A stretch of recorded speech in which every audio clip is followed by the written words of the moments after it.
Don't forget that your skin is your largest organ, and the sun can be your skin's worst enemy. Dermatologist recommended Neutrogena products offer the ultimate protection for your skin. From makeup remover wipes to Hydro Boost Water Gel Facial Moisturizer, BJ's has your entire lineup of Neutrogena skincare products. And now through December 3rd, save $4 on any Neutrogena product at BJ's. Love your skin back and save now through December 3rd, only at BJ's.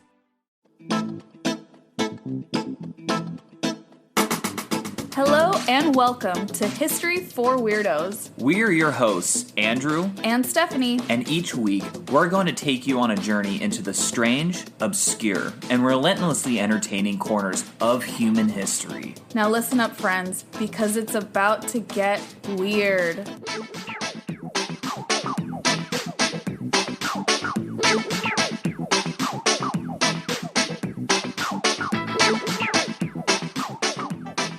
What's going on, weirdos? It's your boy, Andrew. And Stephanie. And welcome to the History for Weirdos podcast, episode number 19. Yay, we're back. We're back. And I know it's been a few weeks since we last spoken, friends, but there were a couple extenuating circumstances, I think, the last couple of weeks. 2 weeks ago, we actually had a really, really cool episode planned for you guys.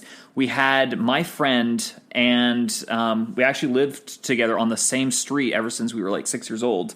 The one and only Patrick Schoenberg, a brilliant comedian, and he was going to tell a very interesting story about Benjamin Franklin, but unfortunately the Zoom audio quality was awful.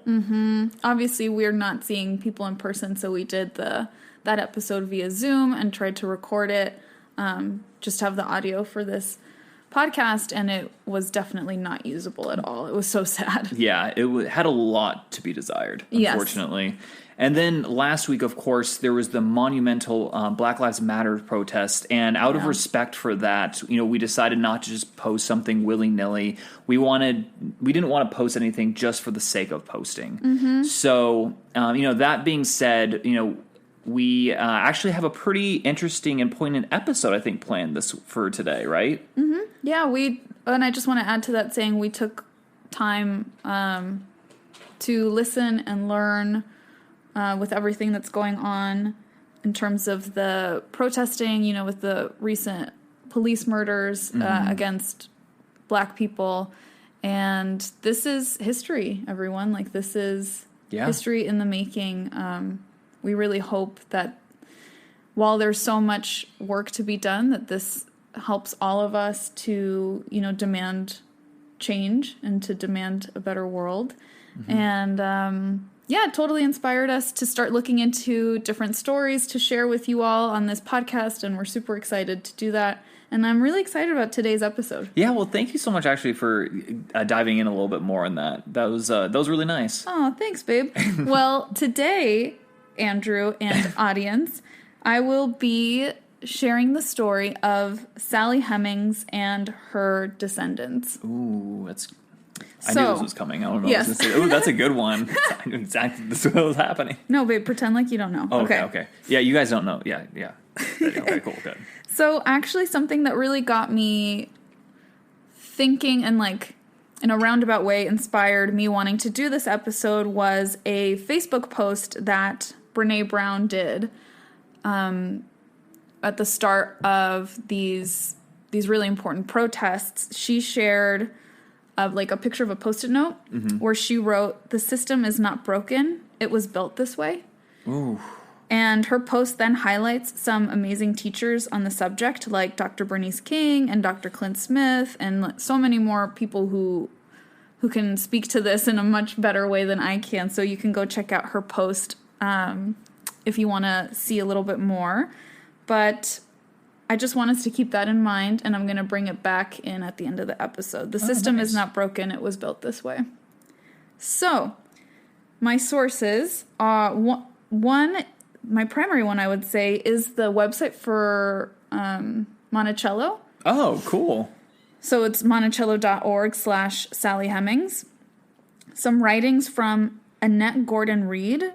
She's super cool. She's an American historian and Harvard law professor. Wow. And she's written lots of work about Thomas Jefferson and about Sally Hemings. She wrote The Hemingses of Monticello, which I really want to read. I read the reviews, was amazing. and Thomas Jefferson and Sally Hemings, as well as lots of other books kind of about the founding fathers and stuff like that. Mm-hmm. And then I also used a New York Times article called Monticello is Done Avoiding Jefferson's Relationship with Sally Hemings, written by Farah Stockman, and Wikipedia, because, of course. What is life without Wikipedia? Exactly. So before I jump in too much, in this story, there's a lot that we do know based on DNA evidence, Jefferson's plantation records, other primary sources, accounts from people of the time, including Madison Hemings, who's Sally Hemings' son. And there's a lot we don't know because Sally Hemings herself left no written accounts. Right. For example, something that I found really interesting is we actually have no idea what she really looked like because there's no known images of her. Of Sally Hemings? Yeah. Wow, that's such a disappointment. I know. There's a couple of accounts of like other enslaved people mentioning that she was very fair-skinned. Mm-hmm. And I think for everyone who doesn't know who Sally Hemings is... Well, I'll jump into that in a little bit. Okay. I just want to... This is just the beginning part. My bad. But besides that, we don't really know a ton about what she looks like. And anyway, so my point in saying that is that I'm trying to make an effort in this episode to stick to what we do know. And I hope that I do Sally Hemings and her descendants some justice. Yes, and I won't butt in and try to ruin any more, like, No, you didn't ruin anything at all. So, Sally's early life and background. Sally Hemings was born in 1773. Okay. The exact date and month are not known. She was the daughter of John Wales and Elizabeth Hemings. Elizabeth Hemings was an enslaved woman, and John Wales was a plantation owner. So, this means that Sally Hemings' half-sister is actually a Martha Jefferson. Oh. Thomas Jefferson's wife. I didn't know that. So... according to Madison Hemings, who's Sally's son, Elizabeth Hemings, his grandma, gave birth to 6 children fathered by John Wales, the man that owned her. So to speak to what Andrew was going to jump into is Sally Hemings was a woman who was enslaved by Thomas Jefferson, who bore him 6 children. Oh my God. And I'm going to tell a little bit of her story and what we know. And I just found it so interesting that her situation, her very difficult and painful situation, was also the situation of her mom. I know, that sucks. Yeah, that it speaks to how prevalent this was for things like that to happen. And it's quite a shame. And it just, to me, it blew my mind. I didn't know. First of all, I didn't grow up knowing this about Thomas Jefferson. Did you? No, this was not taught in school for me. No, this is definitely something I learned as an adult. And even then I didn't know until looking into this a little bit that she was actually the half-sister of his late wife. I just learned this about a couple minutes ago. Yeah, that's crazy. So, Sally came to Monticello, which is Thomas Jefferson's primary estate in... Virginia? Virginia? I want to say it's Virginia. It's in my notes somewhere. We'll get to it, I'm sure. So she came to Monticello as a toddler with her enslaved family members after the death of her father, John Wales. The Hemings family was Jefferson's inheritance. Oh, my God. Through his wife, Martha. So just to be clear, Thomas Jefferson owned Sally Hemings, his wife's half-sister, from the moment that Sally's father, a.k.a. her former slave owner, died. That's how fucked up this is at the beginning. It's like, and it's already starting to be a little confusing, It's already a little confusing, yeah. Because who could be this awful? Yeah, seriously. This is like if you were to like pitch this to someone and to be like, no, this is unrealistic. There's no way like this dude would like enslave his own child and like... and keep her around. And you're like, oh, no, this is not only this is actually not fictional. It happened. Yeah. In this country. And it's definitely not something that gets told. Which is, I should say that I found that super interesting about the the Monticello website, this is very, very new that I want to say only a few years old, that they've actually been telling the story of Sally Hemings and other enslaved people at Monticello. Jeez. A lot of, research has gone into trying to accurately portray what their lives would have been like, through a lot of primary sources, obviously. And I'm very sad to say that that's been met with a lot of controversy. I was reading in that New York Times article, people complaining to the reporter, like, I came here to learn about Thomas Jefferson, not slaves.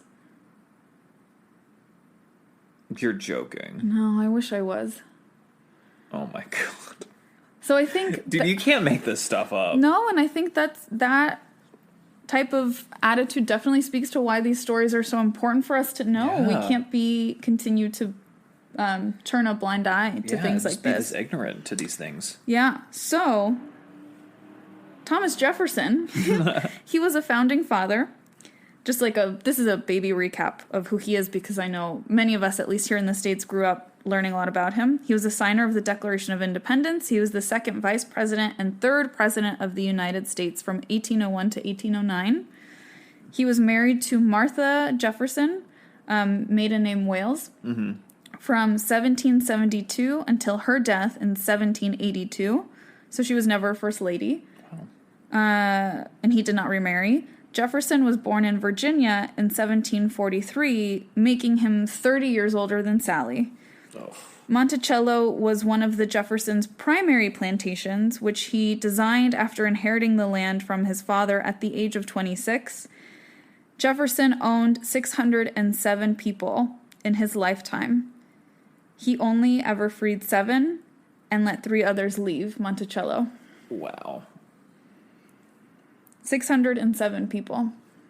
I just wanted to restate that number. That's a lot. That's a lot.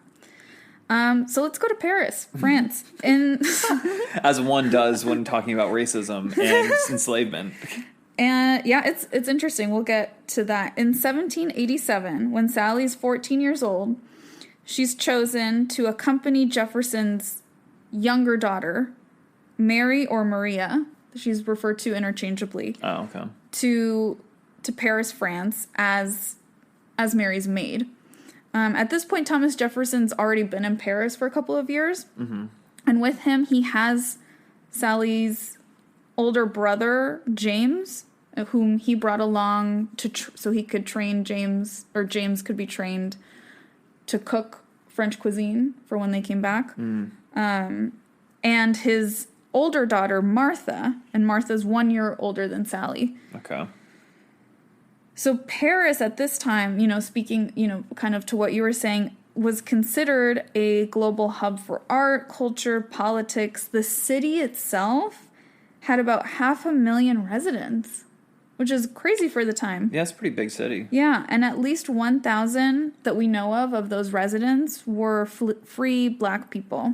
And what's really interesting is Sally and her brother James are technically free under French law during their time there. That's very interesting. Isn't that interesting? So they could technically just bolt it and there would have been nothing that Jefferson could have done. I think so. I didn't dive too much into this, but from like my little research, it looked like he had to start giving them money while they were there, but he gave them like pennies. I think today's equivalent of like $2 a month or something. Oh my God. So it was like, okay. Yeah. Nothing. But so interesting, right? To hear back home, he's like gonna own 607 human beings, but in France, which I don't know a ton about French history. I'm sure they have their racial issues as well, but to think black people were already free at the time. It must have been so interesting for Sally and James. Absolutely. So Maria and Martha, Jefferson's daughters, they lived and were educated at Abbaye Royale de Pontement, which actually that means abbey, so it looks like it used to be an abbey. So it's a school for daughters of the elite. Wow. And the building is still in Paris today. You can go see it. Oh, interesting. So what we know about Sally at this time in her life, she and her brother James would have lived with Jefferson at his residence, and he was staying in a big bougie hotel at the time. They would have inoculated her against smallpox. There was a small medical note about her that she got the smallpox vaccine. And I'm sure they did that to protect themselves, not her. And she was trained in needlework and the care of clothing so that she could be an appropriate maid to his daughters. And she learned French. We don't know if she was literate in either language, in English or French. But she was bilingual. But she was bilingual. That's pretty cool. Mm-hmm. So Sally lived in Paris for 2.5 years. And this is where Jefferson began to have a sexual relationship with her. Oh my God, that's so disgusting. I know. This one's a hard one, guys. I'm sorry. But it's the truth, and we need to look at the ugly truth. So that's why, I guess we should have said this at the beginning, because we had talked about doing this episode before I picked the topic. This is a weird history episode, not obviously in the fun, quirky sense, but in the how weird is it that we don't know this already? Exactly. And, it's weird as in, it's a bad weird. Yeah, this is a bad thing that happened. This is by no means an isolated event in American history, and we don't really hear about it. I know, and it's a shame, and that, it needs to be taught. Yeah, absolutely. Absolutely. So, when Jefferson starts to plan to come back to Virginia from Paris, Sally's like, I want to stay. I'm staying here in France. Yeah, I'm free here. I'm going to stay. Respect. Yeah, and he makes a deal with her, Jefferson. This is according to written words by Madison Hemings, their child. The daughter of Jefferson and Sally. Madison is a boy. Oh. He was a man. Son, then. Mm-hmm. So Madison wrote, he promised her extraordinary privileges and made a solemn pledge that her children should be freed at the age of 21 years. Oh my God, so they'd be born slaves and be slaves for the first 21 years of their lives? Mm-hmm. Oh my God, and Jefferson, you bet that this dude is probably thinking, oh, I'm so, nice for doing this. Yes. I'm just a magnanimous person. I'm so chill for doing this. Yeah, I'm only enslaving my own children for 21 years. Mm-hmm. Bestow upon me the title of Augustus, Yeah, exactly. And we don't know if she ever asked him for her freedom. We don't know what else she would have asked for or the nature of how that conversation went. It's really amazing that, as bad as it sounds, that she was able to get that good of a deal from him. Yeah. At the time, being 16 years old. And we don't know what privileges means. Madison wrote privileges. We don't know what that entails for her. But they return to Virginia. And when they arrive, she's pregnant with his child. But this child lived but a short time, according to records. So back at Monticello, Sally resumed her work as an enslaved woman working in the main house. Like countless enslaved women, Sally Hemings bore children fathered by her owner. Jeez. And countless, I think, is such an accurate way to say that. There's no way of knowing for sure, right? People weren't documenting it or giving these women or their children any rights. So there's no true way to know how many times this happened. So Sally Hemings ultimately had 6 children fathered by Thomas Jefferson, and 4 survived to adulthood. In 1795, Sally gave birth to a daughter, Harriet, who died 2 years later.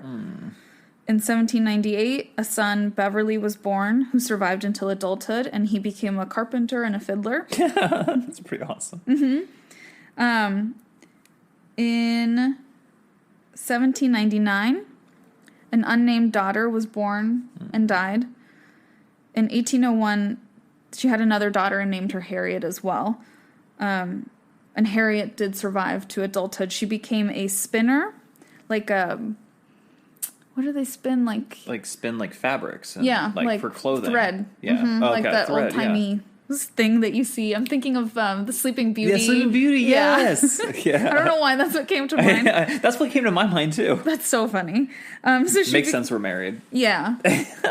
She became a spinner in Jefferson's textile factory, while she was growing up.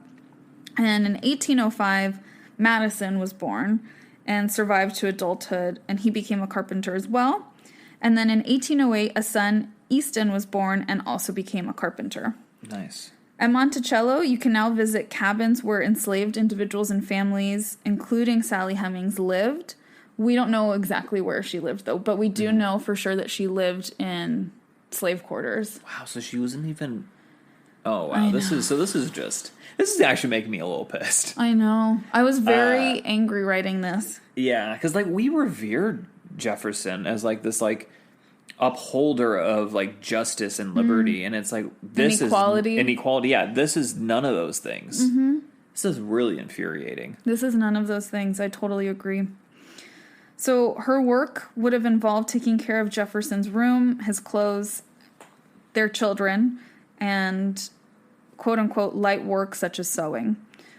It looks like we have some written document where Jefferson does reference Sally in 1799. I think he wrote a letter or something and he mentions her, but he only refers to her as Maria's maid.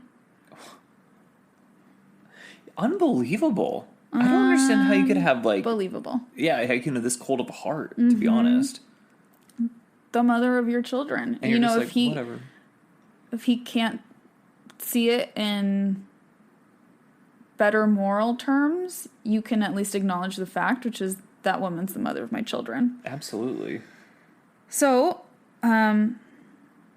we also have a document from 1810 from Monticello, where Jefferson and Sally's children are listed as under his list of property.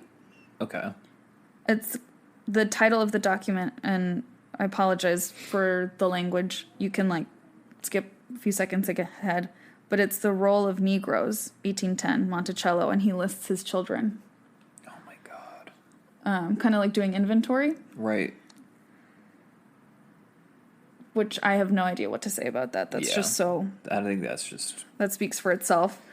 Yeah. Madison Hemings wrote, so his son, "He was not in the habit of showing partially or fatherly affection to us children. We were the only children of his by a slave woman. Jefferson's children by his wife Martha denied their father was also the father of Sally's children, but they didn't identify who would have been the father of Sally's children." Classic. Yeah. In 1822, Beverly and Harriet, so the two girls, were allowed to leave Monticello, although they were never officially freed. According to Madison, they passed into white society, and their quote-unquote African blood was never discovered. So I did a little research into this, and it looks like these women had to make quite a choice. They would have been actually mostly white, because Sally was also mixed race. Yeah. And then Jefferson was white, so they would have been mostly only white. Like a quarter black, apparently. A quarter or less. They're not... Less, that's right. Yeah. So, by all accounts, all of their children were actually pretty Caucasian looking, and these women made the choice to kind of get a fresh start and enter into white society and likely marry white partners. But in order to do that successfully, they needed to cut all ties with their black family. Oh my God. So they just had to reinvent themselves? Yeah. And according to research, this family, the Hemings family, because it's not just Sally's kids, right? Sally moved there with her siblings. And so these kids grew up with their cousins there and everything. They were all very, very close. There's lots of documentation to show that. So I can't imagine how much survival that would have guaranteed them for them to be able to say goodbye to their family forever, essentially. It looks like they might have kept, because we know this, that they were able to integrate into white society. Yeah, Stephanie did quotations. Yeah. With white, yeah. by the way. White society. It looks like they were able to, at some point, keep in contact with their brother Madison. Okay. Any idea how that happened? Probably a letter. They probably found out where they were or something, but that's about it. Oh, wow. I don't know if Sally ever saw her daughters again. Jeez. Yep.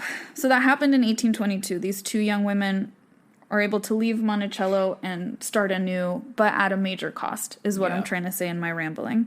In 1826, Jefferson died, and Jefferson's will freed his sons, Easton and Madison. But not his daughters?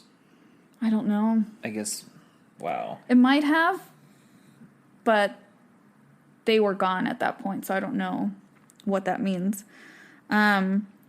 So the relationship between Jefferson and Sally, we don't know a lot about it, obviously. We don't know a lot about how they were with each other. But there are lots of people who, at the time, identified that they did have some sort of relationship together. So at least one formerly enslaved man by Jefferson, his name was Israel Gillette Jefferson. Mm-hmm.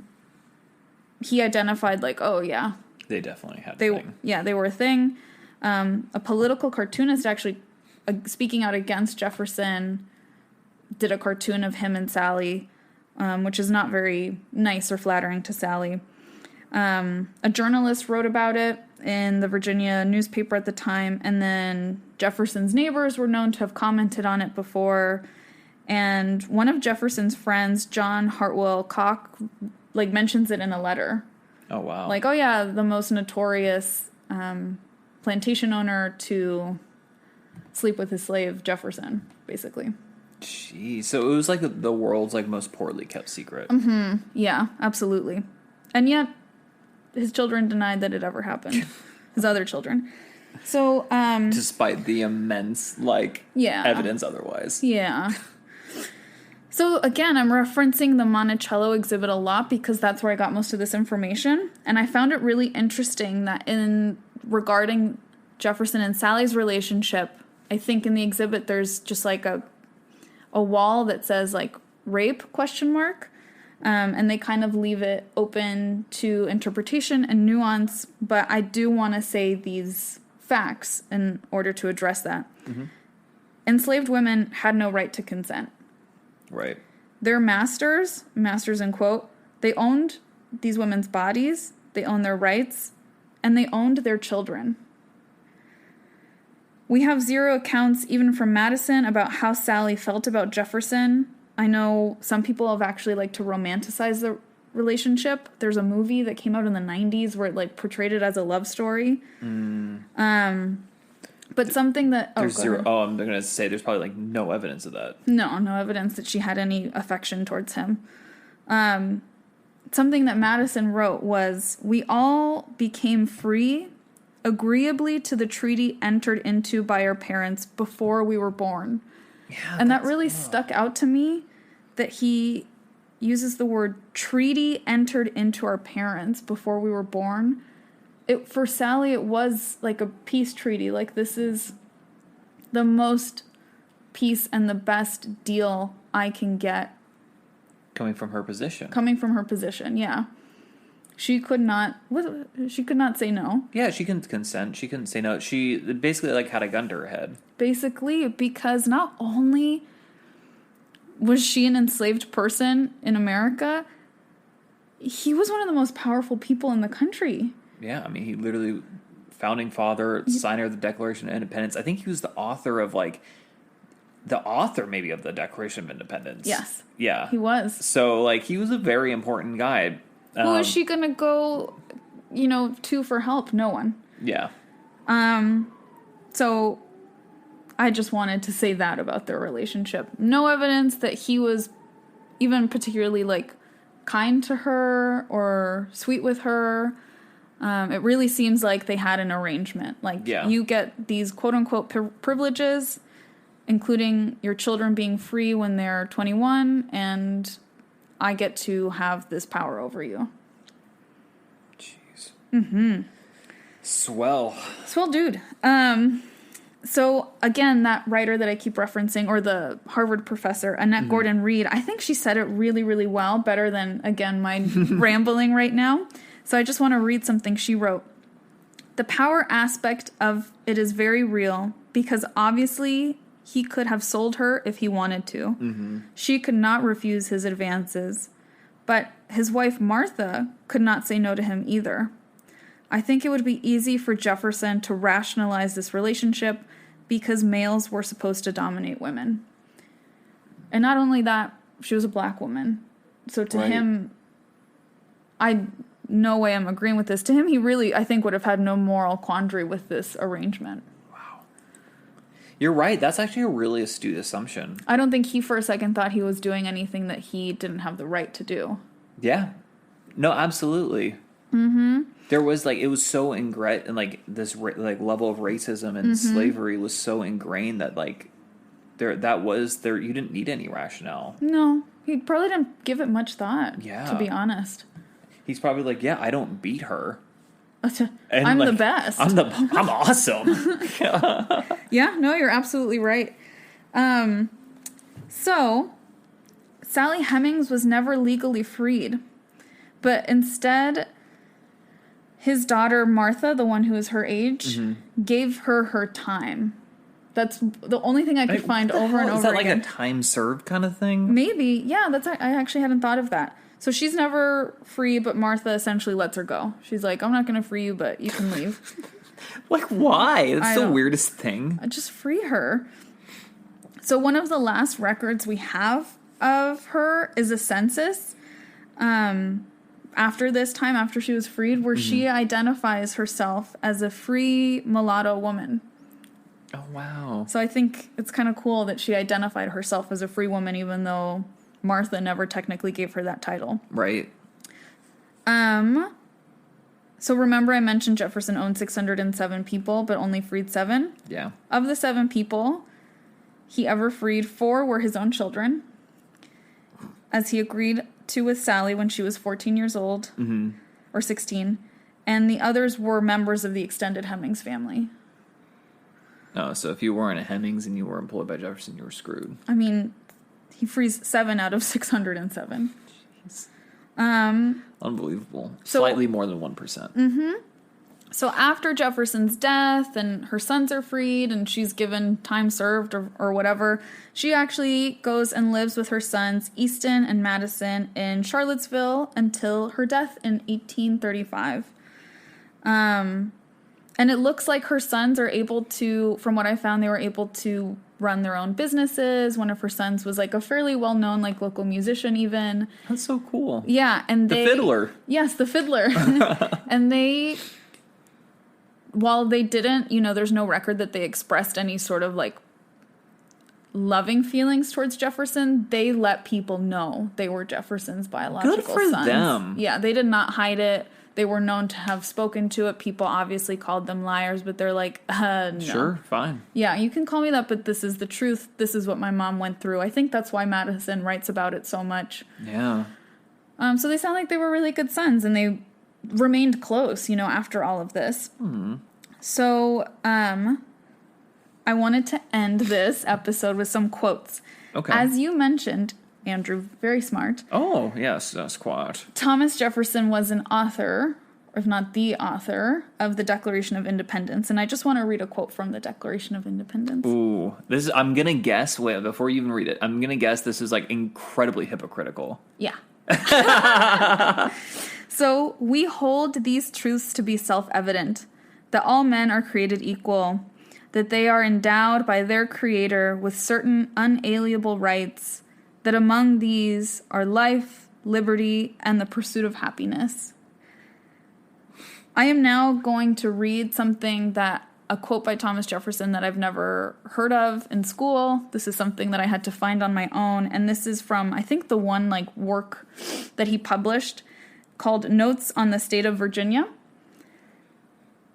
Jefferson writes, I advance it, therefore, as a suspicion only, that the blacks, whether originally a distinct race or made distinct by time and circumstances, are inferior to the whites in the endowments both of body and mind. Yeah, I don't have anything. That's disgusting, man. That's just straight up disgusting. Mm-hmm. I don't have anything else to say besides that. That is just, I can't believe, like we were kind of taught lying in school. That, like, you know, all the founding fathers were these, like, great men. And, like, you know, who fought for freedom and equality. And I'm not saying that all founding fathers were like this. Like, right, like, certainly we know John Adams literally said, like, over 200 years ago that, like, when future generations look back at this time, they're going to see a dark stain. And that dark stain is slavery. John Adams, yeah. Yeah, and he was, of course, right. Mm-hmm. But just... it's so, but you know, that being said, it's so amazing to me that this was not taught. No. And it's not even like it was hinted at either. I mean, this was just straight up glossed over. This is like freaking like indoctrination at its finest. Like these are our founding fathers. We're going to deify them in the way we teach about them. We're going to very intentionally ignore their many faults. Yeah. And we're going to feed people the lie that the government is always right and just. That's the end goal, right? Yeah. So I hope that infuriated everyone as much as it infuriated us. And I wanted to read those two quotes juxtaposed together, going back to Brene Brown's Facebook post. The system is not broken. It was built this way. The same man that wrote that we hold these truths to be self-evident, all men are created equal, also wrote that he believed he was better because he was white. Because his skin pigmentation was different. Yes. If you just think about that for a second, you're like, wow, that's like utterly insane. Yeah, and it shows you why there's so much work to be done, because at this country's foundation, they fucked us over. Yeah. There's no better way to say it. Like, they did not set us up for success. No. So I also wanted to finish with some nicer quotes because that's really infuriating. But this is from, again, the Monticello website about Sally. Yeah. Okay, good. Sally Hemings should be known today not as Jefferson's concubine, that's what she was referred to back then, but as an enslaved woman who, at the age of 16, negotiated with one of the most powerful men in the nation to improve her own condition and achieve freedom for her children. Wow. Yes. Thank you, Monticello. That's amazing. Isn't that awesome? That is. And then back to Annette Gordon-Reed. She writes, though enslaved, Sally Hemings helped shape her life and the lives of her children, who got an almost 50-year head start on emancipation, escaping the system that engulfed their ancestors and millions of others. Whatever we may feel about it today, this was of importance to her. So whether or not we think she made the right call, or none of us here can pass judgment. No one's been in that situation. And she had the love of a mother even before becoming one. Yeah, at the age of 16. Yeah. Yeah, I don't know what about you, but I was like just worrying about getting my license at 16. Exactly. Yeah. Exactly. So that is the life of Sally Hemings and the story of her descendants. Wow. I had no idea. Like, I mean, I knew who Sally Hemings was before this, but not to this extent. Yeah. I learned a lot. I hope I did that justice. I know I rambled a lot. It's because I'm, like, upset. No, but of course. I hope that made sense to everyone who's listening. No, I think you brought up some amazing points. That was... Thank you. Yeah. I'm not just saying that because I'm your husband.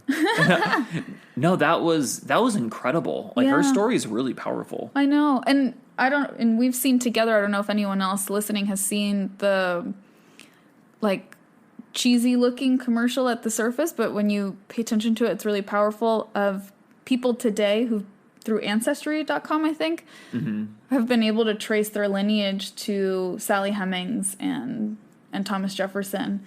Their descendants are still being, like, found and getting connected with each other. On the Monticello website, there's, like, a picture of two young people, two, like, maybe teenagers. They look really young. One is a young black man, one's a young white woman, and they're both Sally Hemings descendants. Whoa. So it's just so crazy to think how much we know now because of DNA, and that was such a big part of the evidence, because for so long people still were denying that ever happened, that he ever fathered her kids, and they're like, okay, here's a bunch of DNA that shows otherwise. Yeah. No, yeah, that's awesome. Yeah, so I thought that was really interesting. Definitely an overlooked story. Weird history because it's freaking weird that we're not taught it. Yes, it's freaking weird that we're not taught it. That's perfect. Couldn't have said it better myself. Yeah. Oh, wow. But thank you so much. I think, to answer your question, I think you did do it justice. And I feel like I'm a pretty big history buff compared to the average layperson. You know, I'm brushing the chip off my shoulder right now. But, you know, I learned a lot there. Yay! I love teaching you things because, Andrew truly is a big history buff. Yeah, I'm a nerd and I just love learning. So you taught me. Oh, I'm so glad. And then if anyone wants to learn more, I'm going to link the sources that I found in the description box of this podcast episode, so you can go check it out. You can just Google Sally Hemings, and the very first thing that pops up is the Monticello website.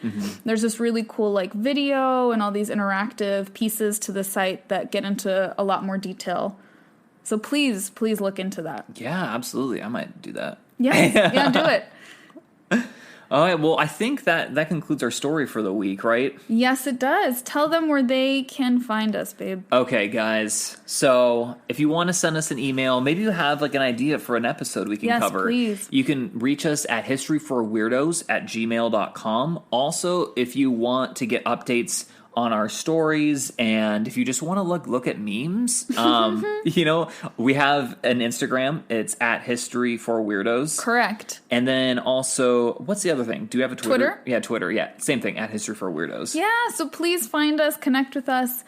Like Andrew said, we want to hear from different people who have different perspectives than we do, and you all know different areas of history that we would love to learn more about. So please share with us any weird stories. Absolutely. And if you haven't had your Andrew and Stephanie fix by the end of this episode, you can always go to TikTok and look at my my TikTok channel. You get to see me dress up as a Roman general and dance around or spout random facts about Rome to you. It's at Roma.omnia.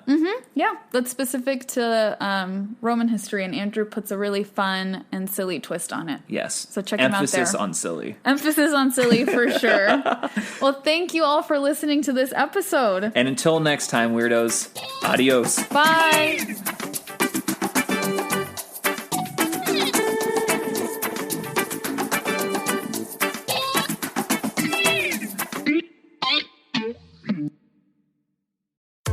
Don't forget that your skin is your largest organ, and the sun can be your skin's worst enemy. Dermatologist recommended Neutrogena products offer the ultimate protection for your skin. From makeup remover wipes to Hydro Boost Water Gel Facial Moisturizer, BJ's has your entire lineup of Neutrogena skincare products.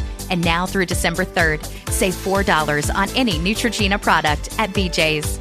Love your skin back and save now through December 3rd, only at BJ's. We all know a guy who only occasionally shaves for big occasions, and it's because that occasional shave really hurts. It's the time of year for big occasions, and yet there he is, suffering with that cheap drugstore razor. Let's help him out. Henson Shaving's line of razors, built with aerospace precision, deliver a smooth shave your dad, brother, and even son can enjoy, eventually. With replacement blades just 10 cents each, you'll buy it once, and they'll use it for life. How's that for the perfect gift? Celebrate with 100 free blades on your first purchase, and no subscription headaches. HensonShaving.com/holiday.